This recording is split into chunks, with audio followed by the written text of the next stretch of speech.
ଆଉ ଟିକେ କ'ଣ ହେଇଥିଲେ ଭଲ ହେଇଥାନ୍ତା ମ। ଖାଇବା ଯେ ସଞ୍ଜୟ ତମ ସକାଶେ ଦୋକାନ ବନ୍ଦ ହେଇଗଲା, ଛୁଆଟା ଫେରିକି ଆଇଲା, ଦହି ଟିକେ ଆସି ପାଇଲାନି, ଟିକେ ବୁନ୍ଦି ବି ଆଇଲନି। ମୋତେ ଟିକେ ଆଗରୁ କହିଥିଲେ ନା ତା ମୁଁ ନେଇ ଆସିଥାନ୍ତି। ଆଗରୁ ତମେ ତ ଜାଣିଛ ଚିକେନ ହେଲେ ଦହି ବୁନ୍ଦି କର ବୋଲି, ଆଣିବା କଥା ନା ନାହିଁ। ଦହି ବୁନ୍ଦି ହେଇଥିଲେ ଭଲ ହେଇଯାଆନ୍ତା। ଆଉ ତମେ ଟିକେ ମୋତେ ଆଗରୁ କହିଥିଲେ ମୁଁ ନେଇ ଆସିଥାନ୍ତି। ଆଉ ତମେ ମୋତେ ପଛରେ କହୁଛ, ପୁଅକୁ ପଠାଉଛ। ପୁଅ ଦୋକାନ ବନ୍ଦ ହେଇଗଲାଣି, ମୁଁ ଫେରିକି ଆସୁଛି। ଶୀଘ୍ର ସିନା କହିଥିଲେ ଯାଇଥାନ୍ତା। ଚିକେନ ହଉ ଦିଅ, ଖାଇଦିଅ, ଆଜି ଆଡ଼ଜଷ୍ଟ କରିଦିଅ।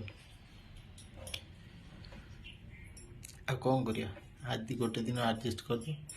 ଚିକେନଟା ଖାଲି ଦିଅ ବୁଲାଏ ନା, ସେଥିଲାଗି ଟିକେ ଦହି ବୁନ୍ଦି ଟିକେ ମୋର ଦରକାର ଥାଏ।